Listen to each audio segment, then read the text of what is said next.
성부와 성자와 성령의 이름으로 아멘. 여러분들 안녕하세요. 안녕하세요.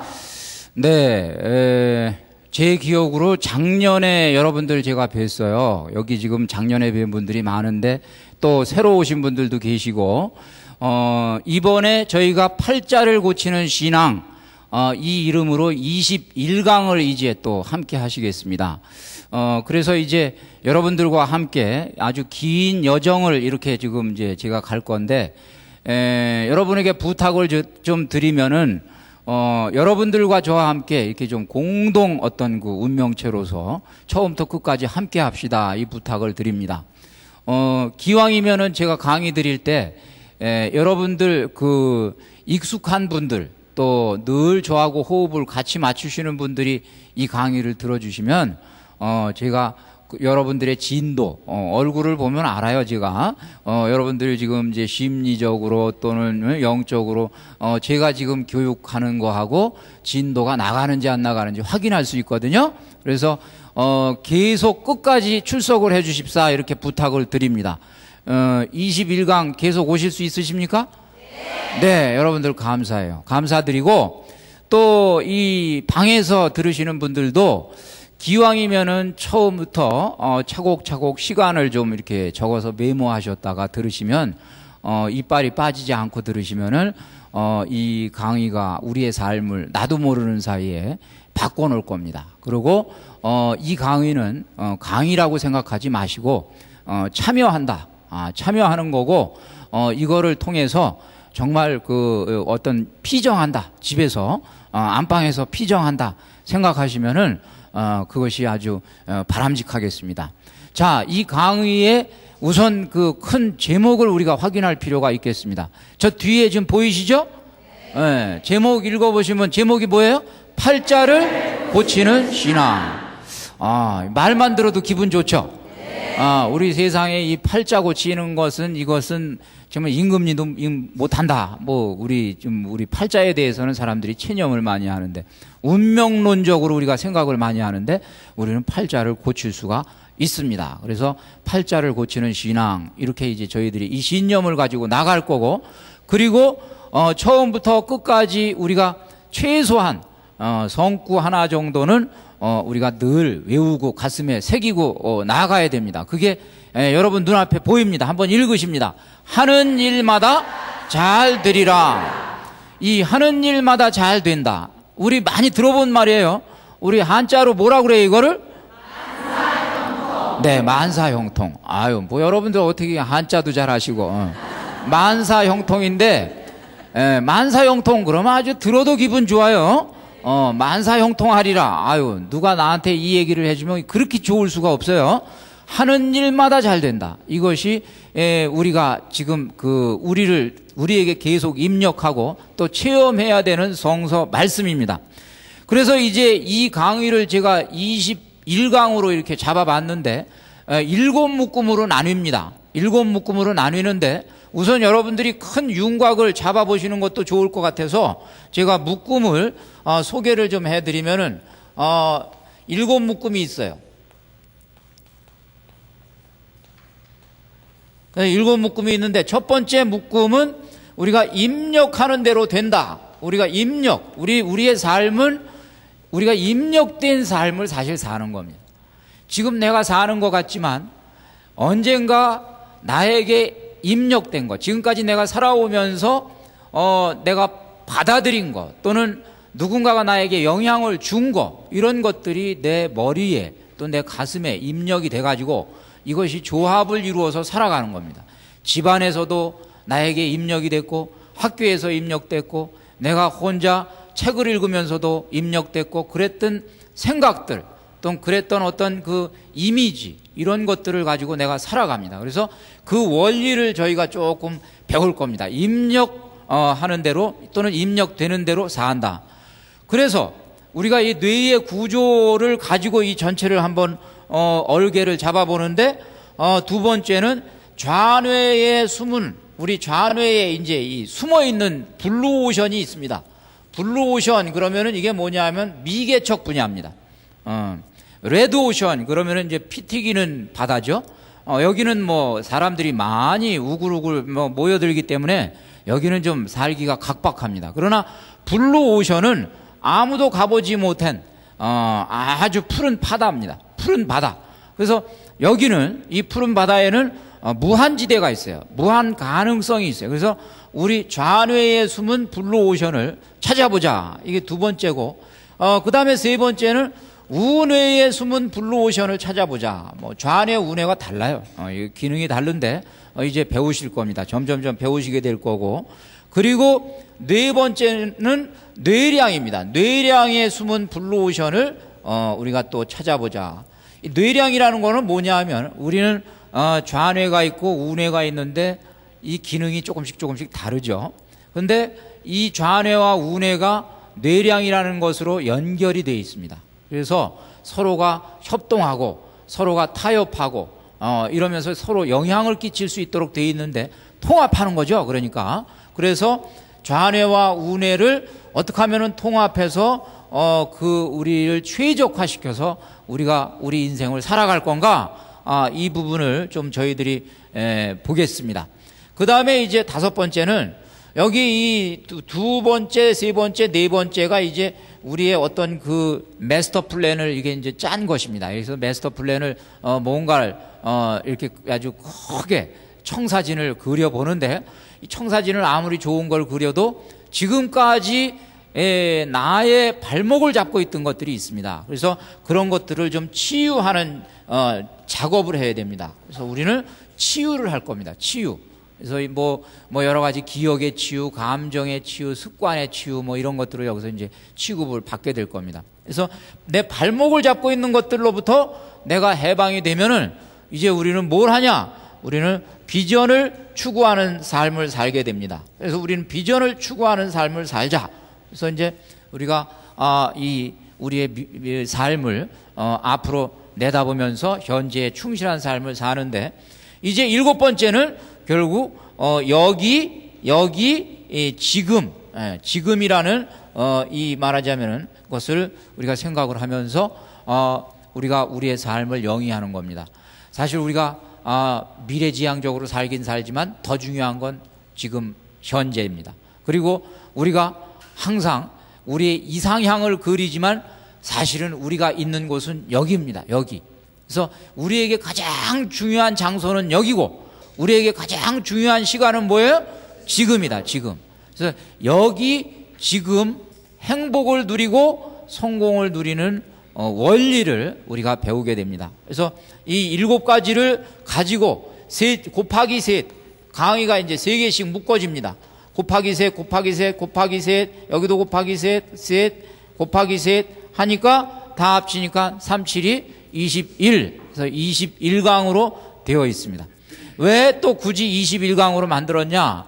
이 21이라는 숫자는 아주 기분 좋은 숫자예요. 우리 성서적으로 우리 다니엘이 3주 동안 기도해 가지고 하느님 응답 받았다. 다니엘 기도가 3주 동안 하는 기도입니다.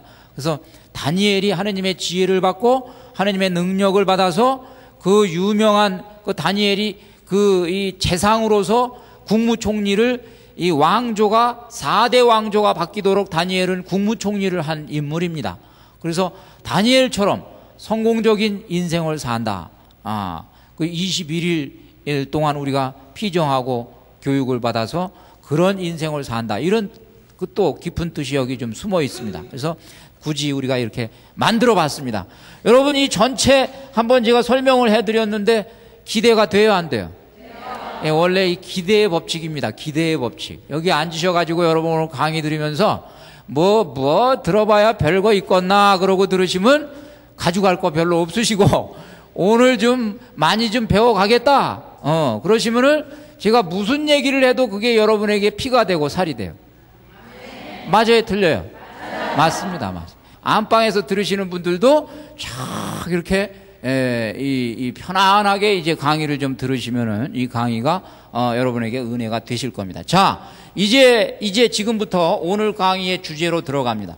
자, 여러분 보이시는지 모르시지만 제가 이 옆에다가 좀 준비를 해놨는데, 자, 보시면 제목이 뭐예요? 그들은 달랐다. 이 그들은 달랐다. 도대체 그들이 누군가? 이제 그들부터 한번 보기로 하겠습니다. 첫 번째 강의입니다. 노벨상 22%를 점유한 유다인의 비밀. 뭐 이렇게 해서 이제 제가 그 내용을 여러분에게 소개를 좀 해 올리면은 유다인들은 여러분 아시듯이 세계에서 우수한 민족입니다. 그래서 우수한 석학, 비범한 예술가, 그리고 엄청난 부호들이 유다인에게서 나왔습니다. 노벨 수상자의 22%가 유다인이다. 뭐 대단한 거죠. 유다인 숫자에 비하면은 거의 노벨 수상자의 전체를 석권했다 이렇게 얘기해도 과언이 아닙니다. 노벨상만 받은 사람들이 유다인일 뿐만 아니라 20세기에 가장 큰 영향을 끼친 20세기 최고의 지성 21명이 있는데 21명, 이 중에서 15명이 유다인입니다. 대단한 거죠. 예. 그리고 헐리우드, 우리 이 영화계에도 걸출한 감독들, 또 걸출한 배우들은 유다인들이 굉장히 많이 있습니다. 하여간 연예계뿐만 아니라 예술계에도 유다인들의 명성은 대단합니다. 그리고 이제 또 우리 그 재계에서 봐도 미국에서만 보면은 미국을 이렇게 좌지우지하는 그런 재력가들 40명 가운데에서 절반이 유다인입니다. 그러니까 하여간 모든 분야의 유다인들은 대단한 어떤 발군의 어떤 그런 실력을, 영향력을 지금 행사하고 있는데, 자, 그러면 우리나라 사람들은 어떤가? 우리나라 사람들도 사실 여기서 뒤떨어지지 않아요. IQ 테스트를 했더니 한국 사람이 세계에서 태어날 때 IQ가 제일 높답니다. 한국 사람이. 기분 좋은 얘기예요. 그리고 우리 OECD 국가 중에서, 그 40개국 가운데, OECD 국가의 이 상위 40개국 가운데에서 우리 그 고등학생들 학력 테스트를 했더니, 우리가 문제 해결 능력이 우리 고등학교 1학년 아이들이 1위를 차지했어요. 우수하죠. 우리도 우수한 민족입니다. 우수한 민족이고, 그 다음에 교육열도 최고죠. 교육비도 제일 많이 드리고 교육열도 최고고. 근데 한 가지 안타까운 건 이런 우수한 바탕을 가진 우리 민족이 세계에서 과학계나 정신계나 이런 데에서 또 이런 어떤 그 유다인과 같은 그런 발군의 어떤 그 영향력은 아직은 행사하지를 못하고 있다. 뭔가 지금 원인을 찾을 필요가 있겠죠. 그래서 그 원인을 우리가 여러 가지로 연구를 해보면 연구가들은 대부분 그 비결이, 그 차이가 탈무드에 있다고 얘기를 합니다.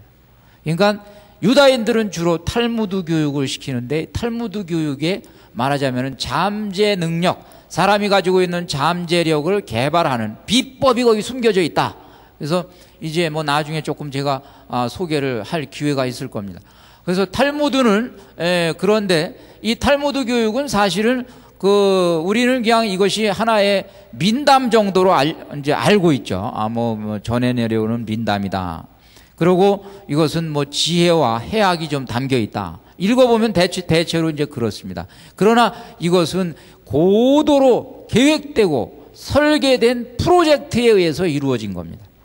이 탈무드 프로젝트가 언제 시작이 됐냐 하면은 예수님 오시기 500년 전에 이 프로젝트가 시작됐어요. 그러니까 이 프로젝트는 원래 이스라엘에는 두 가지 축이 있었어요. 이스라엘 사람들이. 그 축의 하나는 예루살렘 성전입니다. 이 사람들은 예루살렘 성전이 자기들에게는 목숨과 같았어요. 그래서 예루살렘 성전 중심으로 제의 생활을 했어요. 그러니까 제사를 드리면서 예루살렘 중심으로 해가지고 한편으로는 이제 하느님에게 제사를 드리는 삶을, 예루살렘을 중심으로 제사를 드리는 삶을 살았고, 또 한편으로는 이 사람들에게는 모세오경, 토라, 모세오경이죠? 성경입니다. 토라. 그래서 이 토라를 중심으로 해가지고 말씀 중심의 생활을 했는데, 나중에 이 이스라엘이 예루살렘이 점령당하고 이 바빌론으로 끌려가고 그러면서 그 이후에 이것은 불가능하게 됐습니다. 나중에 다시 재건하고 복구하고 그러지만 궁극적으로 예루살렘은 이제 이스라엘 사람들에게는 이 외적으로 보이는 성전은 결국 국가가 어떤 큰 위기에 봉착하면은 이건 허물어지고 만다라는 계속 이런 어떤 그 참혹한 결론에 도달하게 됩니다. 그래서 유다인들은 보이는 어떤 외적인 자산보다는 보이지 않는 이 자산을 더 중요하게 이제 여겨서 어떻게 하면은 이것을 가족들에게 대물림해서 이 어떤 인생의 어떤 뭐라 그럴까 원리, 삶의 원리를 전해줄까 이거를 고민을 해서 출발한 것이 탈무드 프로젝트예요. 탈무드 프로젝트. 그래서 이것을 생활 속에서 하느님 말씀을 실천할 수 있도록 이 유다인 중에서 가장 영성이 뛰어나고 가장 머리가 좋은 사람들을 선발해서 탈무드를 인위적으로 사실은 만든 거예요. 이게 인위적으로 설계하고 만든 거예요. 그래서 이 인위적으로 만든 것들이 약 1000년에 걸쳐서 완성이 됐습니다. 그러니까 이 사람들의 스케일을 알겠죠? 얼마나 길게 이 사람들은 하나의 일을 집요하게 추구하는가. 그래서 약 1000년에 걸쳐서 이 탈무드가 완성이 돼서 오늘날 우리에게 이제 전해지고 있는 것인데, 이 탈무드를 우리들이 볼 것 같으면은 탈무드의 중추적인 정신을 세 가지로 이렇게 요약을 하는데, 첫 번째는 개척 정신이다. 탈무드는 우선 가르칠 때 개척 정신을 가르친다는 거예요. 우리 자녀들에게 개척 정신을 가르치는데, 이 개척 정신이라는 것은 당연히 이들이 그 유목민 생활을 했고 광야 생활을 했고 사막 생활을 했는데, 거기서 살아남는 유일한 방법은 개척입니다. 개척. 없으면 문제를 해결해야 돼요. 이 풀이 나지 않으면 풀이 있는 곳을 찾아가야 돼요. 물이 없으면 우물을 파든지 아니면 우물을 발견하든지, 파는 것도 개척이고 우물을 발견하는 것도 개척이에요. 그러니까 자연적으로 자기들에게 주어진 것이 없는 거예요. 그 개척 정신은 보면은 여건이 안 좋은 사람들이 개척 정신을 가지고 있고, 여건이 좋은 사람들은 개척 정신이 없어요. 아프리카 사람들이 저기 동남아시아 사람들이 왜 개척 정신이 없냐? 여건이 너무 좋은 거예요. 놀아도 따먹을 게 있고 먹을 게 있고 덮을 게 있고, 그러니까 거긴 개척 정신이 없는 거예요. 그래서 이 아주 환경이 척박하고 안 좋을수록 그 사람들의 정신력, 그 사람들의 내면의 세계는 진취적이다 이 말이에요. 그렇게 되는 거죠. 그래서 이 개척 정신이 이제 강조가 되는데, 이 개척 정신의 사실은 모범이 누구냐 하면은 여러분 아브라함입니다. 아브라함은 이제 우리 성경을 읽어보면은 우물 때문에 이 싸움을 많이 합니다. 그 옛날에는 그냥 우물이 생존의 말하자면 중심이요. 우물을 중심으로 해서 이제 동네가 형성이 되는데, 아브라함이 어디서 우물을 하나를 파놓고 나면은 인근에 있는 원주민들이 와가지고 이거 우리가 원래 맡아놓은 건데 네가 했다 전쟁을 일으키고 말이죠. 쫓아내고 막 난리가 나는데, 아브라함은 정말 진취적이고 건설적이고 개척적인 사람이었어요. 우물을 빼앗기면 그 빼앗긴 우물을 다시 빼앗기 위해서 전쟁을 하지를 않고 새 우물을 팠어요. 여러분, 우리 인생에서 이거는 우리에게 많은 것을 가르쳐 줍니다. 우리가 살면서 불행한 것은 왜 불행하냐 하면 빼앗긴 것 되찾으려고 아둥바둥거리다가 한 인생 다 삽니다. 다 날라가. 그래요, 안 그래요? 다 날라가. 근데 아브라함은 빼앗겼으면 어떻게 해요? 또 앞으로 나가. 과거에 묶여서 사는 게 아니에요. 그러면은 시간도 낭비하고 에너지도 소모하고 우리 감정도 결국에는 뒤틀리니까 미움으로 가득하니까 병이 들게 돼 있어요. 그렇죠? 그래서 앞으로 개척한다. 아브라함에게 그래서 부엘셰바라는 것이 있는데 7 우물이다. 7 우물. 이렇게 새로 개척하면서 판 우물이 7개나 돼. 7개. 근데 우물 파는 게 그 옛날에는 아주 대사업이라고요. 왜냐하면 직경이 3m, 깊이가 20m예요. 요즘 같으면 이거 뭐 며칠이면 파지만, 뭐 기계 가지고 하면 뭐 하루면 팔 수도 있지만, 옛날에는 이거 몇 달이 걸릴지 몰라요. 이거 삽으로 파야 되고, 이거, 무슨 도르래가 있었는지, 뭐가 있었는지, 이거 뭐 하여간. 이 일을 아브라함은 7번이나 했다. 그러니까 개척정신. 중요한 거죠? 중요한 거. 그리고 이제 두 번째, 탈무드는 연대성을 강조합니다. 연대성인데 이게 집단의 연대성이에요. 이 연대성은 우리도 많이 있지만 우리와 조금 차이가 있어요.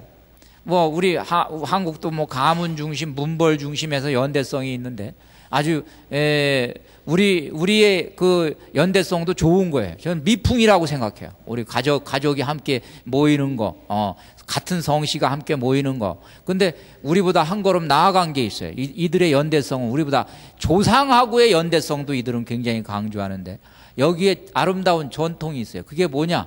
이름을 대물림하는 겁니다.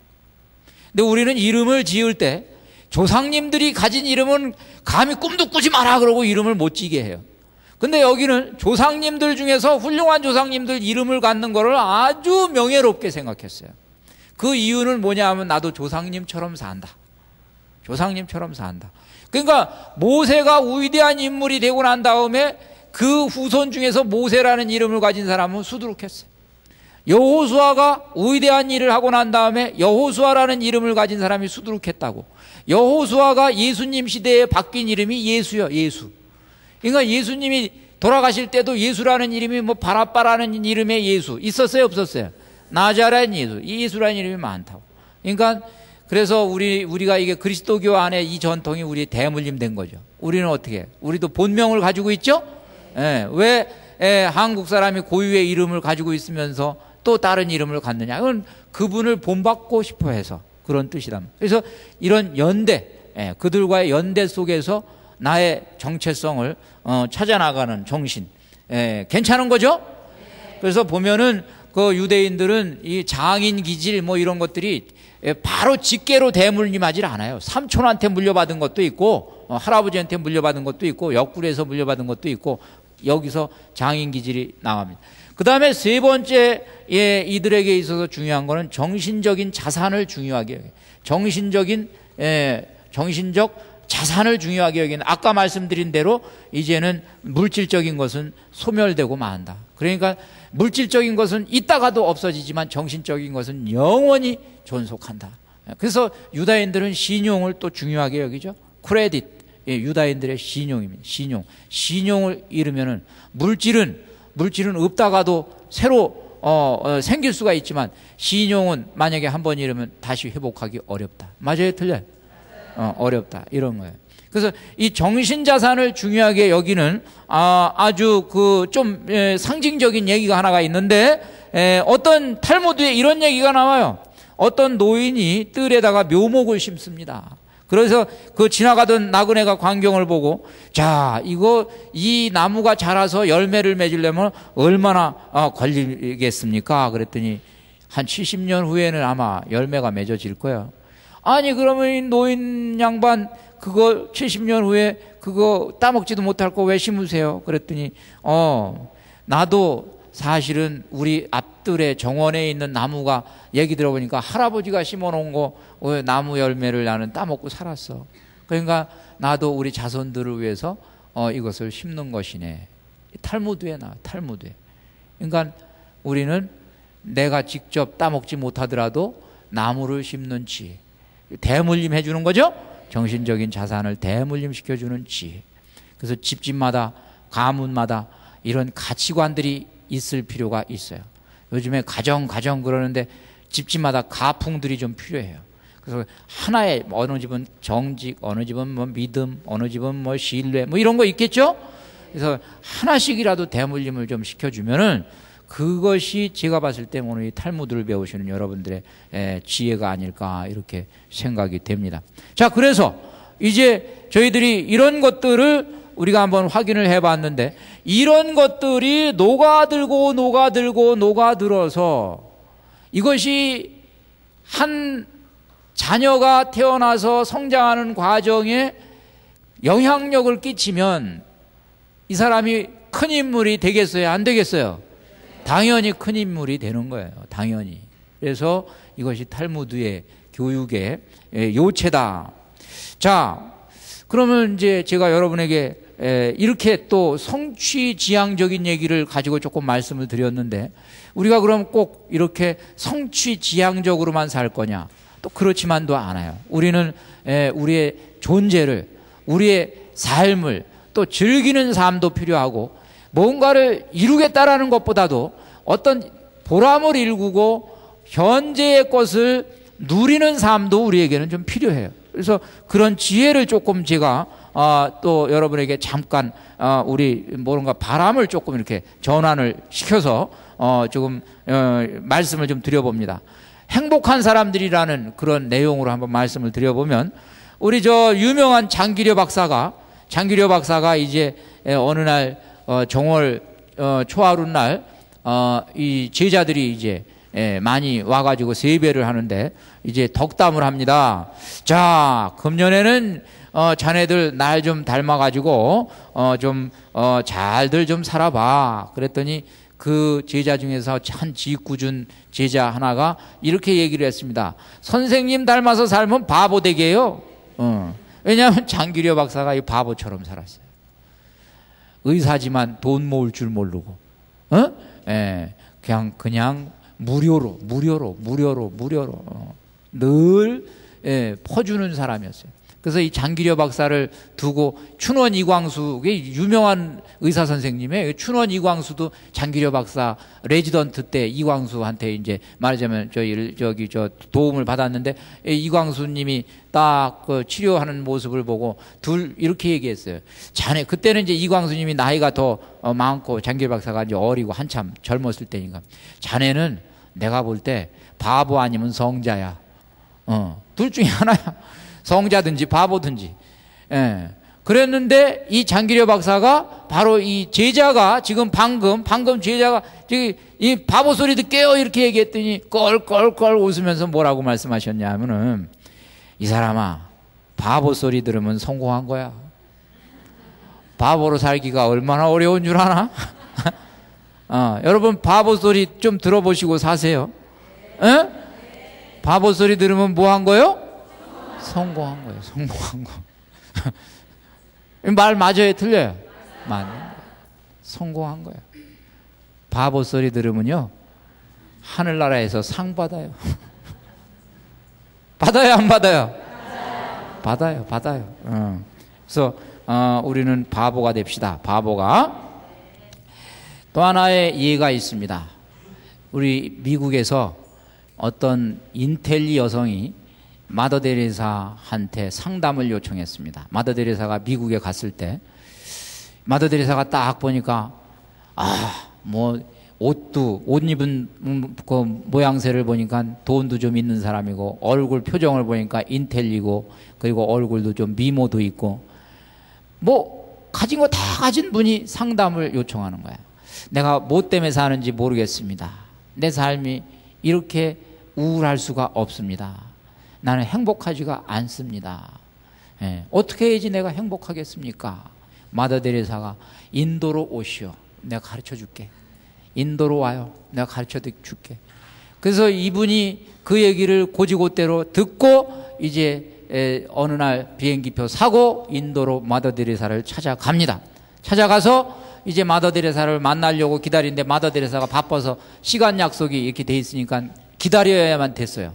기다리는 중에 기다리면서 보니까 거기에 함께 살고 있는 그 마더 데레사 수녀원 그 공동체가, 사랑의 수도의 공동체 수녀님들이 이분을 거들떠볼 시간이 없는 거예요.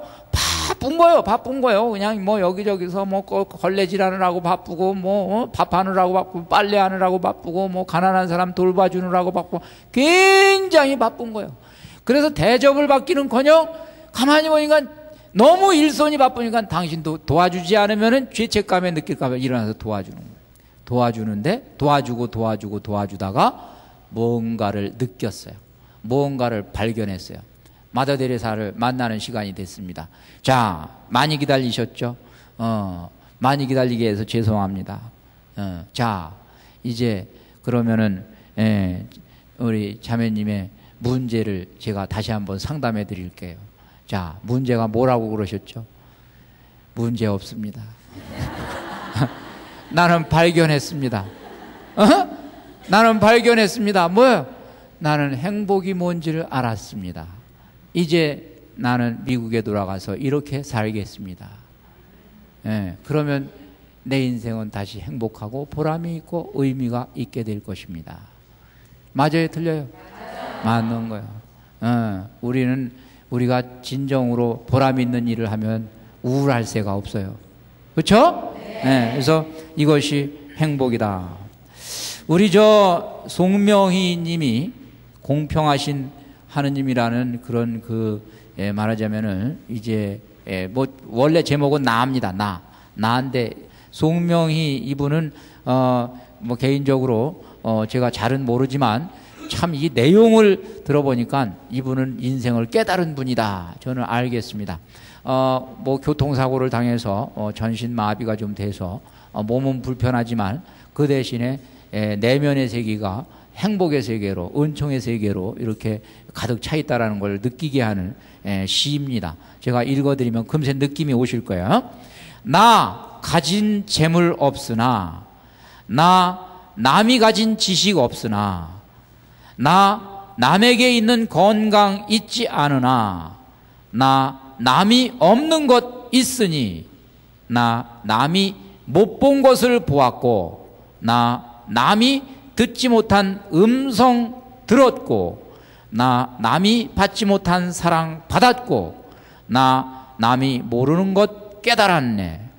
공평하신 하느님이 남이 가진 것 나 없지만 공평하신 하느님이 남이 없는 것 갖게 하셨네. 한쪽이 부족하면 다른 쪽이 생겨요. 한쪽이 막히면 다른 문이 열려요. 시원하게 열려요. 한쪽 문이 막히면 다른 문이 열려요. 항상. 그래서 공평하신 하나님이에요. 공평하신 하나님. 여러분이 없다고 없는 쪽만 바라보지 마시고 여러분이 가지신 것을 찾으시면 행복해요. 있어요, 없어요? 공평하신 하나님. 그러면 그래서 이것이 우리가 하루하루를 사는 행복의 원리입니다. 다시 우리가 잠깐 이렇게 산책을 하고 행복의 산책을 하고 이제 어떻게 사는 것이 좋으냐. 지금 이 부분도 그들은 달랐다의 내용이죠. 달랐어요. 여기에서 지금 방금 말씀드린 이분들은 전부 다 뭐냐 하면은 이분들은 가진 것에서 소유에서 눈에 보이는 것에서 행복을 찾은 것이 아니라 보이지 않는 행복을 찾고 누릴 줄 아는 사람이었어요. 또 그래서 이 두 가지, 처음에 유다인들, 그 다음에 여기 있는 이 두 가지를 종합을 하면 오늘 우리가 이제 어떻게 살아야 되는지의 원리가 여기서 나옵니다. 참으로 가치 있는 것은 무엇이냐? 우리는 왜 존재하고 무엇을 추구하는 삶을 살아야 될 것이냐? 그 답을 누가 알고 있을까 과연? 그것을 우리는 결론부터 말씀드리면은 여기 지금 제가 이 두들기는 게 이게 뭐예요? 제대입니다. 이 제대예요. 이 제대 뭐 하자고 여기 서 있는 거야, 이거 왜 여기 있는 거예요? 이 제대가 왜 여기 존재하는지를 가장 잘 아는 사람은 누구요? 누구냐고? 이거 만든 사람이 제일 잘 알죠. 가서 물어보면 돼. 이거 왜 여기서 서 있습니까? 그거 제대요, 제대. 제대라고, 제대.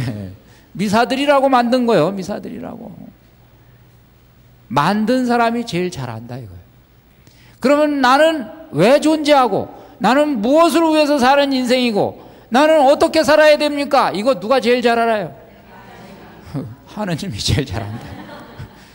우리를 만드신 하느님이 제일 잘 아신다.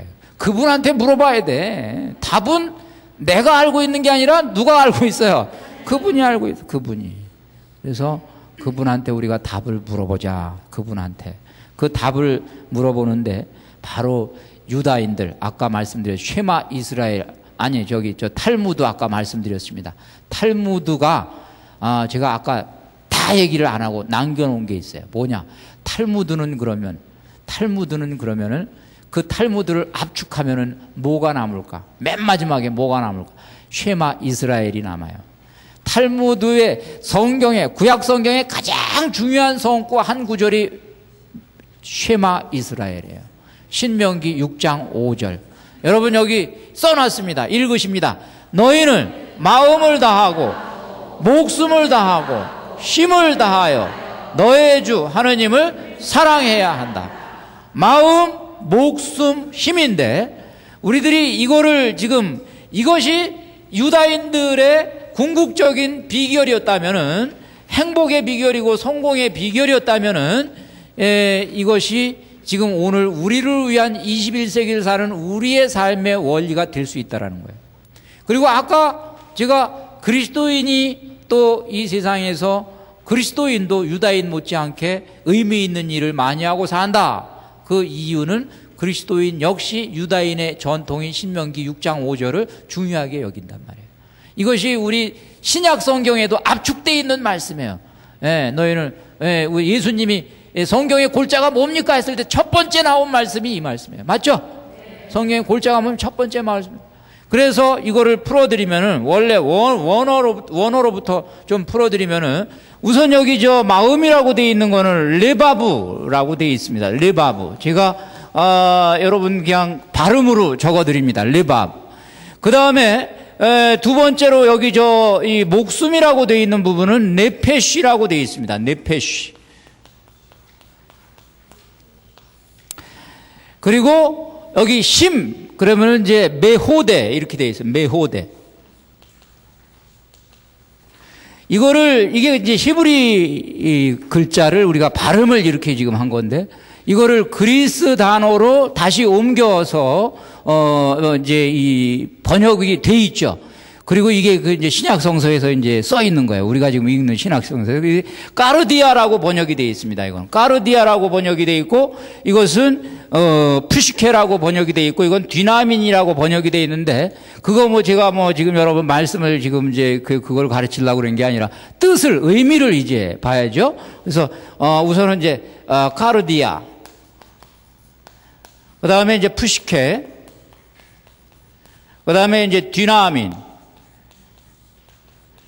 이렇게 돼 있는데, 이게 이제, 이거는, 우리말로 번역을 하면 이거는 이제 우리의 마음이라는 뜻이에요. 이게 마음이에요. 이게 마음이고, 푸시케는 이게 이제 목숨이라는 또는 생명 이런 것도 이제 의미하는데, 여기서는 이제 영혼, 이렇게 이제 번역도 됩니다. 영혼이라고도 이제 번역이 되고, 그 다음에 이제 디나미는 이 힘이죠. 원래 이제 이게 힘이라는 의미인데, 이 디나미는 이제 능력이죠. 사실은 이제 네 힘 또는 능력이라고도 되는데, 다른 데에서는 이걸 이제 신약성서를 쓰실 때 신약성서 용어로 번역이 되면서 이게 이제 디아노이아라는 말로 번역이 돼 버려요. 이게 디아노이아. 이게 뭐냐? 이건 이제 생각이라는 뜻입니다. 생각. 그러면 생각이니까 이게 결국에는 이제 우리의 지성을 이제 의미하는 걸로 되어 있습니다. 자, 이거를 제가 왜 지금 여러분에게 이렇게 말씀을 드리냐면, 이거 번역할 때 이분들이 이 용어를 구사하는데 굉장히 신경을 많이 썼어요. 왜 그러냐? 여기에 인간의 구조가 들어가 있기 때문에 심사숙고한 흔적이 들어가 있는 거예요. 그래서 저도 이런 것들을 이제 반영해서 우리가 흔히 얘기하는 우리의 인간 구조하고 연결을 시켜보면 100% 다 합치되지는 않겠지만 크게 이렇게 연결시킬 수가 있습니다. 이것은 정을 얘기하는 것이다. 정.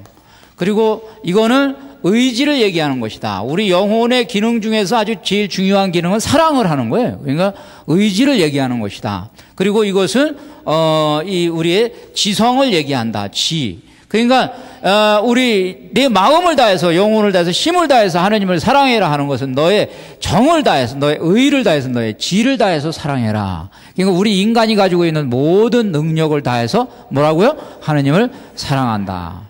근데 이것이 왜 중요하냐 하면은, 이것은 결국 인간이 추구하는 모든 것의 바탕이 되고 있어요. 이것하고 짝을 이루는 것이, 인간이 추구하는 가장 고귀한 가치 세 가지가 있는데, 그 세 가지가 이것과 짝을 이룹니다. 그것이 뭐냐 하면은, 정이 추구하는 것은 아름다움이에요. 우리 의지가 추구하는 것은 선입니다. 그리고 우리 지성이 추구하는 건 진리입니다. 여러분, 궁극적으로 궁극적으로 우리 인간의 본능은 언제 충족이 되고 언제 만족이 되는가? 이 세 가지를 만나면 인간은 만족하게 돼 있어요. 이거를 만나기 전에는 영원히 끊임없이 목말라요. 끊임없이 찾아요. 그래서 이거를 만나면 만족하게 돼 있는데 지금 내 마음을 다하고 이거 지금 이제 영혼을 다하고 힘을 다해서 이걸 사랑하면 결국 이 뒤에 누가 계시냐? 이 뒤에 하느님이 계신 거예요. 그래서 삼위일체 하느님도 여러분 삼위일체 하느님도 우리가 한번 배속을 해보면 조금 좀 이렇게 오버랩이 되면서 조금 이렇게 중첩이 되면서 함께 공유하고 있는 부분도 있지만 중심들이 이 세 가지의 배속이 됩니다. 그래서 자 우리 예수님 그러면은 여기에 예수님이 주로 배속이 됩니다. 예수님, 성자 하느님이 여기에 배속이 됩니다. 왜냐하면 예수님은 말씀이셨다. 태초에 말씀이 계셨다. 로고스 예수님, 로고스죠? 그 예수님 오셔서 복음을 선포하셨죠? 복음이 진리예요. 나는 길이요 진리요 생명이다. 나는 진리다. 예수님은 주로 이 진리인 쪽에 예수님이 배속이 되시고 그 다음에 성부 하느님은 어디 배속이 되시냐? 여기 이 성부 하느님이 아빠 하느님이 여기 배속이 되십니다. 왜? 예수님이 하느님 얘기할 때마다 아버지의 뜻이 이루어지소서 그랬죠?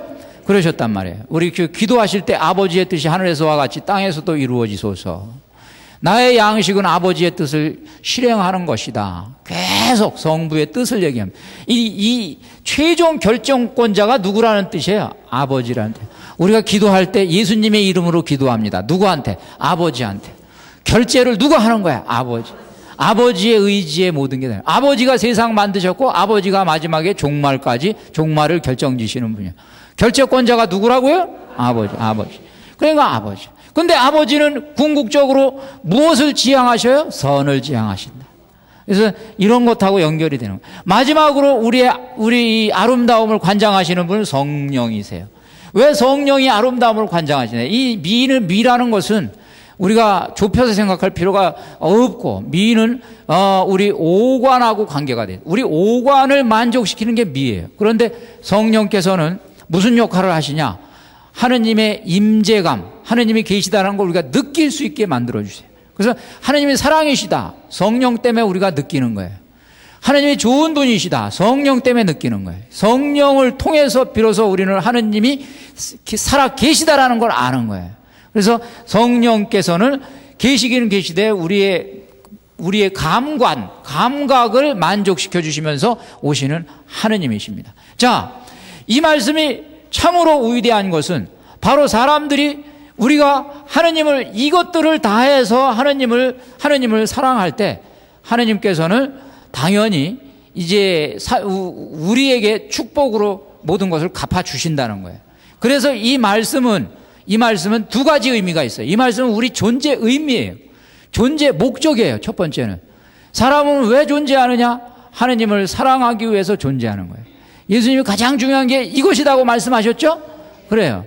그래서 존재 목적이면서 그러니까 우리가 궁극적으로 이걸 잊어서는 안 되고 두 번째 이 의미도 우리는 말하자면 과소평가할 수가 없어요. 뭐냐? 우리 생존의 수단이기도 한 거예요. 우리가 생존하기 위해서 가장 우리에게 강력한 우리 생존의 길이 뭐냐? 하느님을 마음을 다해서 영혼을 다해서 힘을 다해서 사랑하는 거예요. 왜? 우리가 하느님을 사랑하면 하느님이 우리를 지켜주시고 우리를 채워주시고 우리를 돌보아 주시고 결국 모든 것이 하느님 손에 달려있다. 생사화복을 지고 계신 분 누구예요? 하느님이에요. 그 다음에 역사의 흥망성쇠 누구 손에 달려있어요? 하느님 손에. 그렇기 때문에 이 이야기는 우리의 존재 목적이면서 동시에 우리의 생존의 수단이 되는 거예요. 여러분들이 하느님을 잘 섬기실 때 하느님께서는 우리가 마음을 다해서 하느님을 섬길 때 하느님은 우리의 정을 축복해 주십니다. 의지를 다해서 축복을 할 때 하느님을 섬길 때 하느님은 우리의 의지를 축복하십니다. 그리고 지성을 다해서 축복할 때 우리의 지성을 축복하십니다. 그 결과 아까 말씀드린 대로 그 결과 우리의 머리로 할 수 있는 거 여기 지금 이 세상에서 가장 학계에서 발군의 말하자면은 능력을 가진 사람들이, 이걸 잘한 사람들이 여기서 나왔단 말이죠. 그 다음에 예술계 마찬가지. 우리 이게 정의 문제죠. 정의 문제. 이 정도 우리가 하느님을 잘 섬긴 사람이 여기서 나왔다. 그 다음에 재계에서 우리가 의지를 가지고 하느님을 잘 섬긴 사람들 가운데 이 재계, 이 세상에서 모든 권세를 가진 사람들이 나왔다. 그래서 이런 것들을 우리가 여기서 지금 깨닫게 되는 것이 이스라엘이 우리에게 가르쳐주는 지혜이면서 결국 이 지혜는 우리 그리스도인들이 공유하고 있습니다. 그래서 우리 신약에서도, 구약에서 지금 신명기 5장 3절에 있는 얘기가 우리들의 말하자면 삶의 원칙이 된 거예요. 그래서 제가 오늘 강의는 여러분들 여기까지 하면서 이것이 행복의 비결이고 여기에 성공의 또 원리가 숨겨져 있다, 이걸 오늘 확인해 봤습니다. 자, 이제 마지막으로 우리 기도를 대신해서 여기 있는 두 말씀을 우리가 하느님께 고백을 하면서 오늘 이 강의를 마칠까 그럽니다. 자, 성부와 성자와 성령의 이름으로 아멘. 함께 고백하십니다. 너희는 마음을 다하고 목숨을 다하고 힘을 다하여 주 너희 하느님을 사랑해야 한다. 신명기 6장 5절. 행복하여라. 그분의 가르침을 밤낮으로 되새기는 사람. 그는 시냇가에 심겨 제때에 열매를 내며 잎이 시들지 않는 나무와 같아 하는 일마다 잘 되리라. 시편 1장 2절에서 3절 말씀. 감사합니다.